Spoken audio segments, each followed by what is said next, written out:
Specially दोस्तों मैं बोलना चाहता हूं कि हमारे मुस्लिम कम्युनिटी में ज़्यादातर लोग बेटियों को पढ़ाना नहीं चाहते हैं।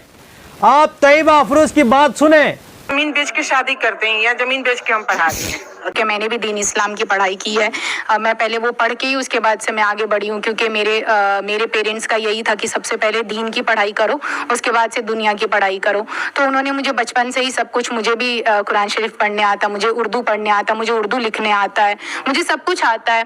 तो ऐसा मैं नहीं कह सकती, क्योंकि मैं खुद एक एग्जाम्पल हूँ। तो मैं ये सोचती हूँ कि जब मैं खुद कर रही हूँ तो पता नहीं क्यों लोगों को ऐसे दिमाग में ऐसे लगता है कि नहीं, आप ये पढ़ाई कर रहे हो तो आप दीन भूल जाओगे, दुनिया भूल जाओगे। हेलो फ्रेंड्स, अस्सलाम वालेकुम, नमस्ते, सत श्री अकाल। आप लोग का क्या हाल चाल। Welcome to Ali talks 365। दोस्तों, तैयबा अफरोज बिहार की एक बहन जिसने पायलट हुआ है। तैयबा अफरोज क्या बोलती है?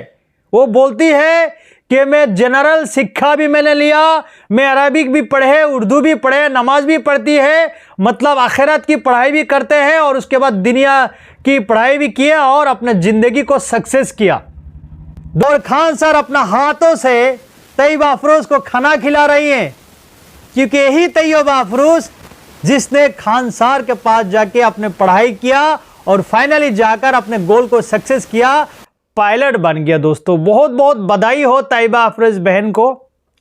लेकिन हमारे देश के कुछ माए बाप और बहनें जो है अपने आप को काबिल नहीं समझते, अपने बच्चों को तुरंत ही एज हो जाते हैं, उन्हें शादी करने के लिए पागल हो जाते हैं, जायदाद बेच देते हैं, जमीन बेच देते हैं, गहना बेच देते हैं, 15 लाख 20 लाख का दहेज देके शादी करा देते हैं और आखिर जाकर वो शादी कभी कभी टिकता भी नहीं है। दोस्तों, अपने लड़कियों को, अपने बच्चियों को इतना काबिल बनाओ ताकि लड़कियों को भी जब शादी करा के दोगे तो उनको भी अपना हक होता है कि दामाद अपने मर्जी से चुने, ना कि लड़का अपना मर्जी से लड़की चुने, उनका भी हक होता है। दोस्तों, इतना काबिल बना के दीजिएगा।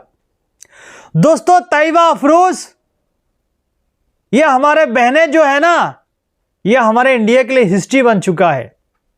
दोस्तों, आजकल हमारे देश के नारी शक्ति जो है ना, हमारे पुरुष के बराबर है, ये तो 100% मानना पड़ेगा।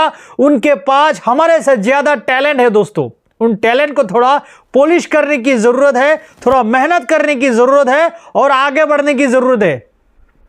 अभी देश में प्रेसिडेंट भी हमारे जो लेडीज थी, हमारे भारत का पूर्व राष्ट्रपति श्रीमती प्रतिभा देवी, वो भी एक प्रेसिडेंट थी।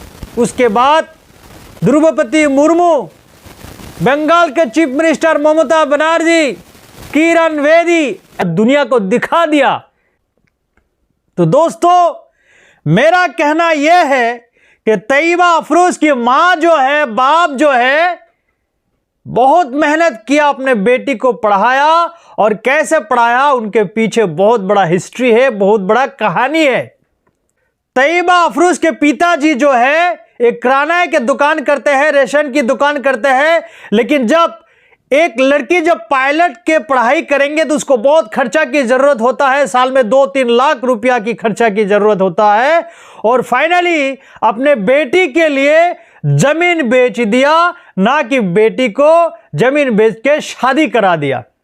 अभी हर एक महीना में कम से कम 1.5 लाख 2 लाख रुपया कमाएंगे। आप बोलिए दोस्तों, ये बेटी जो है, अगर काश इनके मां बाप जमीन बेच के नहीं पढ़ाती होती तो आज तैयबा अफरोज जैसा बहन देश के पायलट ना बन जाती।